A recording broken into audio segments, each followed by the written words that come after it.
Bueno, muy buenas tardes para mí, a todos. Para ustedes tal vez será de noche o de día, no lo sé, pero yo voy a aprovechar para comenzar esta pequeña charla tomándome un mate para darles envidia, porque la última vez que nos vimos, más o menos en vivo y en directo, yo hablaba, o mejor dicho, todos ustedes hablaban y se pasaban un mate, y a mí me dio mucha envidia, pero esta vez no va a ser así. Bien, el motivo de este pequeño video que pienso grabar ahora y que mi idea es que no sea demasiado largo, pero veremos cómo me sale porque es la primera experiencia, es en primer lugar explicar un poco el significado de este primer tema que he propuesto para nuestro curso. Un primer tema que aquellos que han tomado el curso en otras ocasiones no hemos tenido. Y a mí me ha parecido importante comenzar reflexionando por lo que es más fundamental para poder comprender nuestro tema. Yo diría que el primer tema que propuse, que es la encarnación del Verbo, es como lo que diría San Ignacio al comienzo de sus ejercicios, es el principio y el fundamento de todo. Por supuesto, la encarnación del Hijo de Dios, no hace falta decirlo, es el principio y el fundamento de nuestra fe, porque nosotros creemos en Jesucristo y decimos que Jesucristo es verdaderamente Hijo de Dios, y decimos que verdaderamente fue un hombre, un ser humano. Es el principio de nuestra fe y el principio de nuestra intelección sobre la fe y la relación entre la fe y la cultura. Pero no solamente el principio, sino el fundamento. Es decir, que no es solamente el punto de partida y el origen de las ideas que podemos tener a partir de este tema, sino también el fundamento o el sustento de todas las reflexiones que podemos hacer a partir de eso. Es decir, que en todo momento nosotros podemos retomar esto, en todo momento podemos hacer referencia a esto. El tema de la encarnación de Dios se ha hecho hombre, o el Hijo de Dios se ha hecho hombre, este es el fundamento de nuestro curso. Todo lo que... bueno, en primer lugar yo les proponía las lecturas bíblicas más importantes. Y comencé con proponiéndoles la lectura de la epístola de San Juan y del Evangelio de San Juan. Epístola de San Juan y Evangelio de San Juan es decir más o menos lo mismo, porque son dos formas diferentes del mismo testimonio de Juan. Pues todos los evangelios, como ustedes saben, y en particular lo aclara la epístola de San Juan, no parten, hacia el mensaje de la buena nueva y la predicación de Cristo, nunca parten de ideas abstractas, nunca parten de deducciones a partir de ideas claras y distintas o de grandes fundamentos teóricos de los cuales nosotros deducimos lo particular. Ningún evangelista pensó a Cristo a partir de sus ideas, y contra lo que pareciera, porque el Evangelio de San Juan al principio parece muy estricto, ningún evangelista partió de ideas para proclamar el mensaje evangélico. Todos partieron ante todo y sobre todo de su propia experiencia de Cristo. Por eso Juan, aunque parece el más abstracto, el más místico de los evangelistas, sin embargo no es así, es el más práctico en cierto modo. Y lo dice claramente el comienzo de su epístola, dice lo que existía desde el principio, esto es muy abstracto, pero dice lo que hemos oído, lo que hemos visto con nuestros ojos, lo que contemplamos y lo que tocaron nuestras manos acerca de la palabra de vida. Es decir, no está hablando sobre fundamentos teóricos, está hablando sobre su experiencia.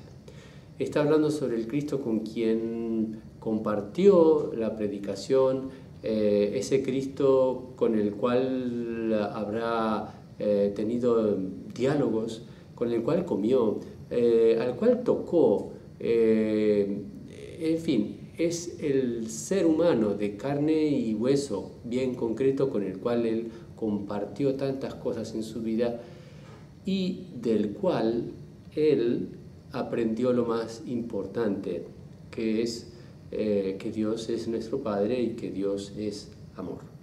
Y eso no lo comprendió a partir de ideas abstractas, sino a partir de su experiencia de vida con Cristo. Pues lo que nos dice Juan es esto, lo que hemos visto y oído.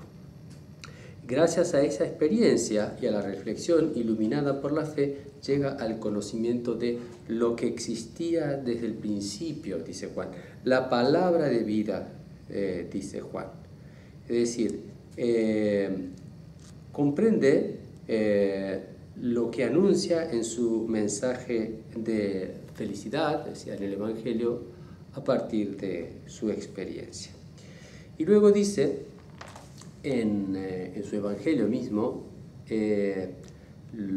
algo similar, comenzando por la reflexión que hace a partir de esa experiencia. Y dice, en el principio existía la palabra y estaba con Dios. Esta es su reflexión posterior de todo lo que él ha vivido a partir de Cristo, del Cristo histórico, del Cristo que él conoció, el Cristo que él experimentó.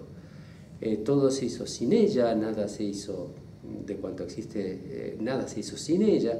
Él era la luz, lo rechazaron, vino al mundo, el mundo no lo quiso, vino a su casa. Esto es impresionante, porque decir vino a su casa quiere decir que está hablando está haciendo una referencia a, digamos, a textos del Antiguo Testamento en el que se habla de la casa de Dios y que Dios pone su casa entre nosotros. Bueno, sobre todo esto dice, y la conclusión a la que llega es, y la palabra, esta palabra, lo que existía desde el principio, es decir, el verbo de Dios, este verbo es el que se hizo carne. Esta palabra de Dios se hizo carne y puso su morada entre nosotros. Por supuesto, como ustedes habrán comprendido por la cita que también les sugerí entre los textos,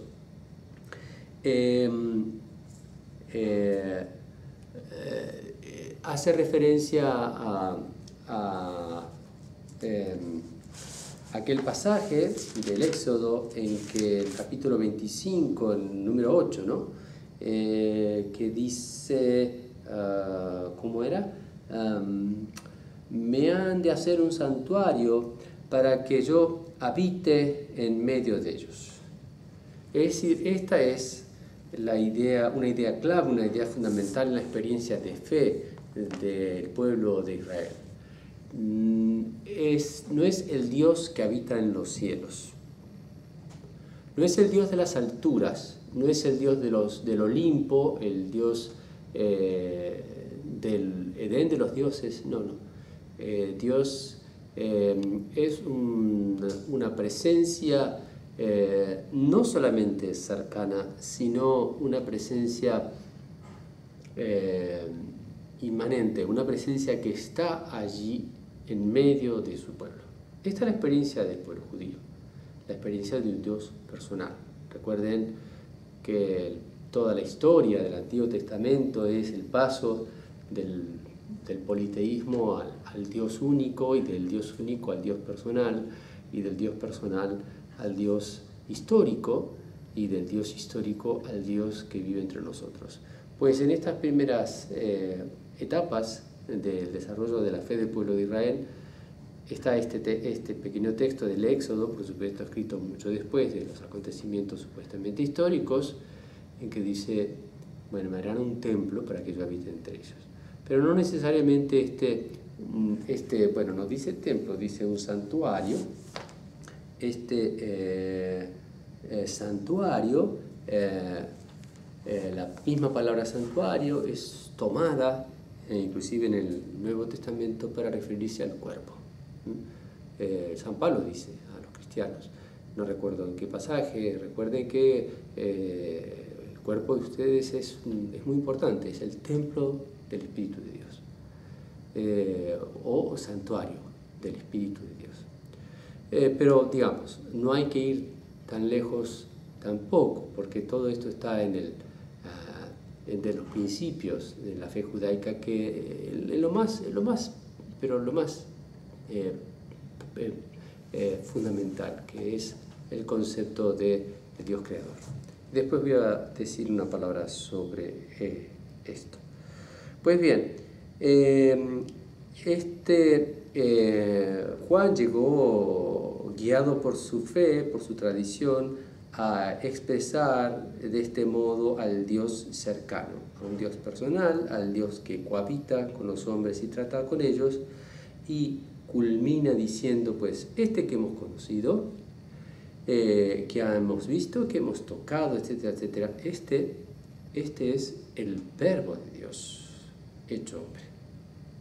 La palabra se hizo carne, la palabra se hizo uno de nosotros, se hizo ser humano. Esto es lo que afirma Juan, y esta es la experiencia más importante de nuestra fe cristiana. Nosotros seguimos creyendo que Cristo es verdaderamente Hijo de Dios. El día que dejemos de creer que Cristo es Hijo de Dios, expresado de esta forma, porque bueno, hay muchas formas tal vez de expresarlo, pero nuestra encarnación se expresa así, es la palabra o el Hijo, el Verbo de Dios hecho carne. Pero hay algo más, porque no solamente se hizo carne o puso su morada entre nosotros, o puso su templo, su santuario entre nosotros, es decir, su cuerpo entre nosotros, o tomó un cuerpo por nosotros. Bueno, hay que tener cuidado con las expresiones, porque yo me puedo meter en herejías al decir tomó un cuerpo. Pero digamos que se hizo en todo igual a nosotros, y eso también es una idea muy importante, no solamente para los evangelistas que tratan de mostrar todo el tiempo a Jesús como un ser humano, con todo lo que significa nuestra naturaleza humana y sus fragilidades y sus limitaciones. Jesús fue enteramente humano junto con ellos, y al mismo tiempo tenía algo que era inseparable de su persona y lo señalaba como totalmente distinto, o sea, como realmente la palabra de Dios, como realmente el Hijo de Dios. Pero su presencia entre nosotros no es como la de un gran templo en medio de una ciudad, en el que el templo está allí como centro de adoración y sobresale por encima de todas las cosas, y todas las demás, por ejemplo, todas las demás casas están alrededor de eso y no llegan a taparlo ni a cubrirlo. No es así en Cristo. Lo que dice en la carta, donde está el texto que yo les había propuesto, de los Filipenses, el famoso himno, bueno, no tengo la cita aquí, quiso poner su morada entre nosotros, hacerse hombre, hacerse carne, pero con las mismas condiciones, no en condición de superioridad. Y tanto es así que no solamente en las mismas condiciones, sino que además haciéndose siervo de nosotros, anonadándose, achicándose, es decir, aceptando eso precisamente que decía recién, las limitaciones de nuestra naturaleza humana, haciéndose carne, abajándose, humillándose. Cristo asume toda nuestra naturaleza, se hizo uno más, tomó esa condición de siervo, se anodó, es decir, asumió nuestro barro, asumió nuestra arcilla sucia y frágil, asumió nuestra historia, asumió nuestras particularidades humanas. Todo eso lo asumió, fue parte, eso fue su carne y su sangre.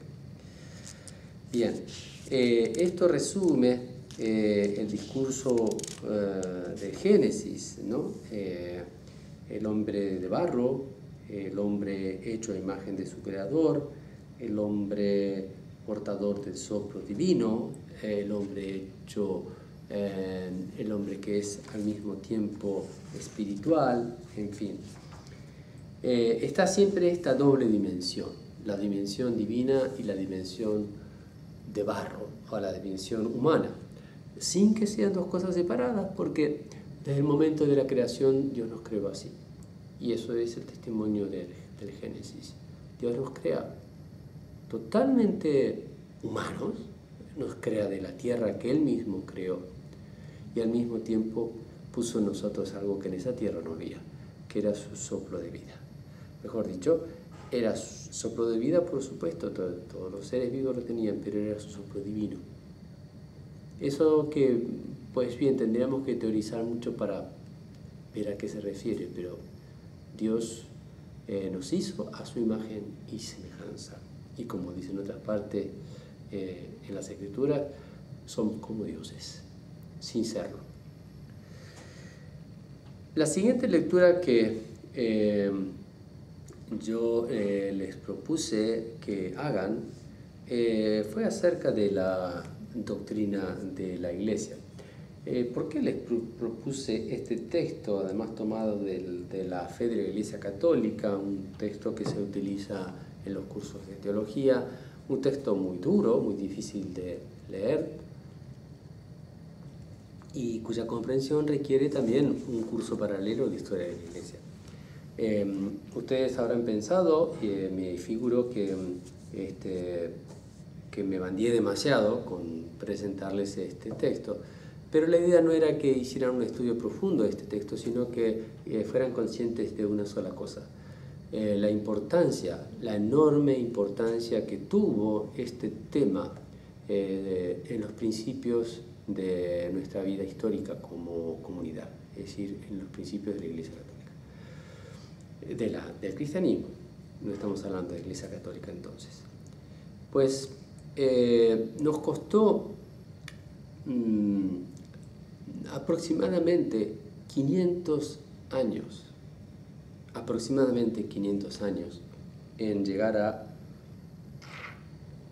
darle una forma para comprender esto que Juan expresó tan simplemente como que es el verbo se hizo carne. Porque claro, sobre todo para la mentalidad griega, pensar en la palabra verbo, y en pensar en el espíritu, y en pensar en los dioses, y al mismo tiempo tratar de compatibilizar eso con el mundo físico, con la naturaleza, con el concepto de persona que está, digamos, en lo más hondo de la filosofía griega, pues planteaba problemas gravísimos. Para los primeros padres de la Iglesia y para los primeros teólogos y para los primeros patriarcas, algunos decían, bueno, pero ¿en qué quedamos? El verbo se hizo carne, pero entonces ¿es una persona o son dos personas? Y allí comienza la disputa y allí comienzan diciendo, no, ¿cómo van a ser cómo va a ser una persona? Es el verbo y es el hombre, o sea, persona divina y persona humana coexisten en una unidad, pero son dos personas diferentes. Esa fue una teoría, un modo de pensar. Pero entonces, ¿existe una naturaleza o dos naturalezas? ¿O es la naturaleza divina que asume la naturaleza humana? ¿O es la naturaleza humana que asume la naturaleza divina? ¿Cómo se conjugan estas dos cosas? Es un hombre poseído por el Espíritu, es un Espíritu encarnado. Entonces, ¿cuántas personas hay en Cristo? ¿Quién es Cristo? ¿Qué es esto de Cristo? ¿Cuántas personas hay en Cristo? ¿Cuántas naturalezas hay en Cristo? Y si las hay, digamos, más de una, pues ¿Cómo se unen entre ellas? ¿Qué relación tienen estas dos naturalezas? ¿Se confunden? ¿Son una cosa equívoca? ¿O son dos cosas totalmente separadas? ¿Son divisibles o no son divisibles? Y allí comienzan grandes disputas. Y si ustedes leen el texto que yo les puse para que lean, estamos hablando allí de, digamos, herejías, por así decirlo, o sea, modos diversos de decir las cosas, como el nestoranismo, el monofisismo. El nestoranismo decía que había doble naturalezas separadas. El monofisismo decía que era una sola naturaleza y una sola persona.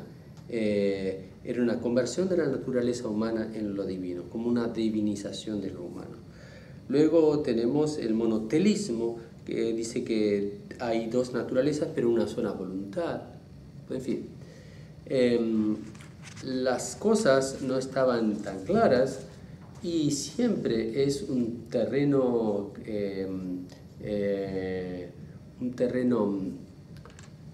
anegado querer andar y poner por vías de la razón conceptos inequívocos, exactos sobre verdades de la fe, porque pues como ya sabemos, nosotros creemos porque creemos y porque la fe es una convicción fundamental sobre verdades que realmente no están probadas. El día que estén probadas no necesitamos fe. Ya siempre les digo, si a mí me dicen que existe Dios o me preguntan si existe Dios, yo digo que creo, pero yo no puedo probar si existe Dios. Aunque Santo Tomás haya hecho tantas pruebas y fulano de tal pruebe de otra forma, lo que están probando simplemente es su fe. Están queriendo demostrar lo que ya creen. Pues yo no sé si existe Dios, yo digo que yo creo en Dios. Y que creo esto y que creo lo otro. Nosotros creemos. Nosotros no decimos categóricamente es así. Si no, no tendríamos credo.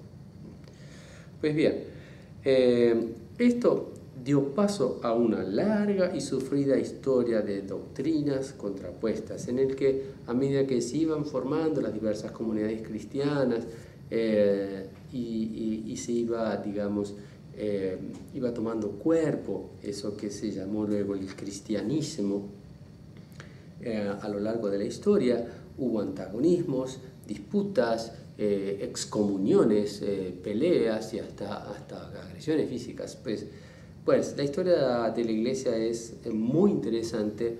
Para los que tengan tiempo e interés, yo les recomiendo que lean la historia de la iglesia, consíganse de cualquier biblioteca ustedes puedan una historia de la iglesia y lean sobre todo la historia de los concilios, porque uno se maravilla de que nosotros podamos seguir teniendo después de 2000 años una iglesia maravillosa como la que tenemos, a pesar de todas estas desavenencias humanas. Hemos caminado con nuestra naturaleza de barro, manchándonos mutuamente de violencias, odios y riñas y qué sé yo.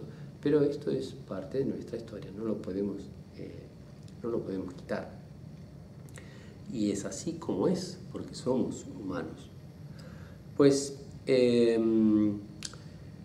todo estas disputas, que ya les digo, tardaron aproximadamente 500 años en llegar a una definición, digamos, aceptable para todos, pasando por el concilio de Nicea en el año 325, el concilio de Éfeso en el año 431, el de Calcedonia en el año 451, y por último el de Constantinopla en el 553, en que por fin llegamos a un acuerdo o llegamos a intentar una definición en que decimos que Jesucristo es uno solo, es una sola persona, pero con dos naturalezas, y que decimos que Jesucristo es verdaderamente Dios y verdaderamente hombre, tan Dios como tan hombre. Y esto es para mí una de las cosas más difíciles de aceptar de nuestra fe, porque es más fácil aceptar un Cristo espiritualizado que está allí en los cielos y que viene a salvarnos y a redimirnos de nuestra pobre naturaleza humana, que aceptar el Cristo que es verdaderamente hombre como nosotros, exactamente igual. Y esto tiene muchos corolarios.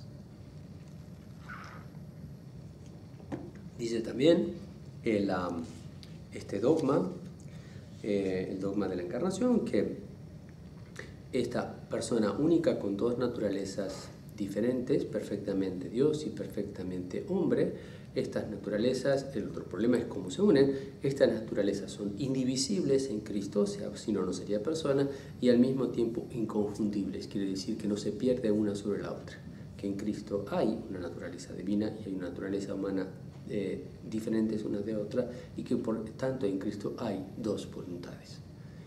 Si no las hubiera, no tendríamos aparte de mí este cáliz, o no es mi hora, o tantas otras expresiones en las que Cristo habla de la voluntad del Padre reñida con su propia voluntad. Hay dos naturalezas y hay dos voluntades que son diferentes. Recomiendo, no lo he puesto en la primera lección, la lectura, que tal vez es mucho más fácil de entender que el texto que vagamente les puse para información, la lectura del Catecismo de la Iglesia, en que está esto muy resumido.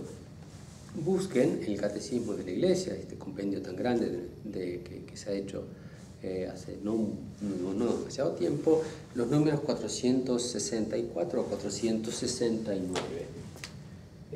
Lo copio aquí por las dudas. 464 a 469. Pues ahí van a encontrar resumidas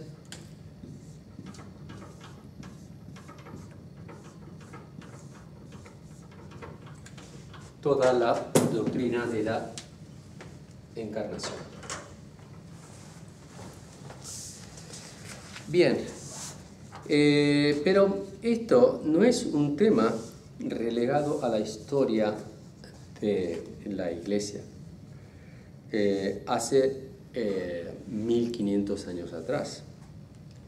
Esto no pertenece simplemente a una disputa teológica que se trató en algunos concilios y nosotros, bueno, nos atenemos a eso, ya tenemos nuestro credo que recitamos todos los domingos en la misa, aunque siempre sería más claro recitar el otro credo que decimos: Dios de Dios, luz de luz, Dios verdadero de Dios verdadero, engendrado, no creado, de la misma naturaleza, etcétera, etcétera. Aquello que desmenuza mucho más esto que es Cristo, ¿no?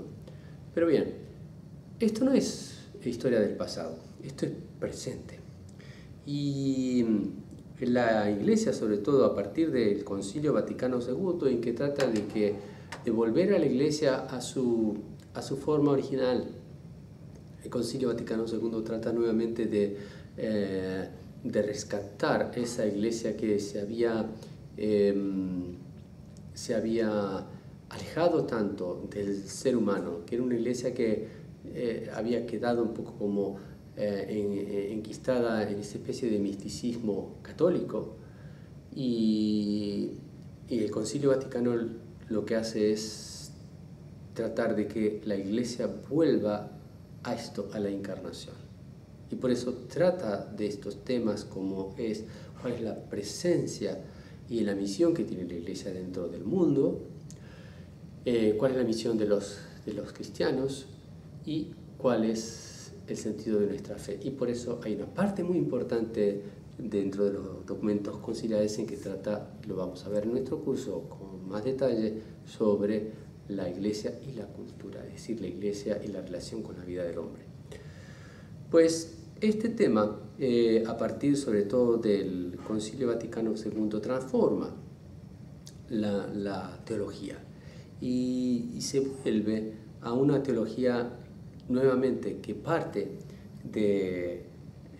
no de la teoría, de las teorías conciliares de los dogmas, sino que parte nuevamente de la experiencia concreta del ser humano, la experiencia concreta del creyente, la experiencia concreta del predicador.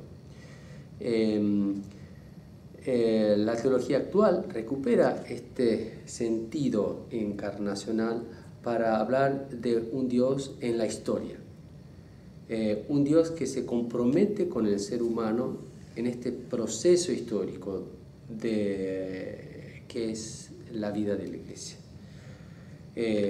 Un proceso que, como dice el texto que también les puse sobre la filosofía de la espiritualidad y de la liberación, nos habla de un proceso de encarnación.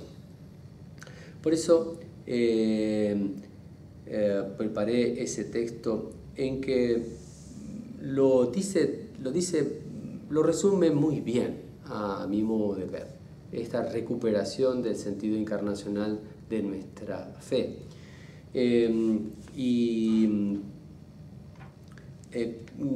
Sobre todo en la página 135 de ese texto de la teología de la espiritualidad de la liberación, dice: en Jesús Dios asumió una cultura, dice, se inculturó. La palabra inculturación no es para mí sino otra forma de hablar o de expresar la encarnación. Porque, como vamos a ver en el tema siguiente, todo lo que pertenece al hombre pertenece a la cultura. Dice: en Jesús Dios asumió una cultura, se inculturó. La eterna palabra divina, el verbo de Juan, ¿no?, se expresó en el temporal lenguaje humano.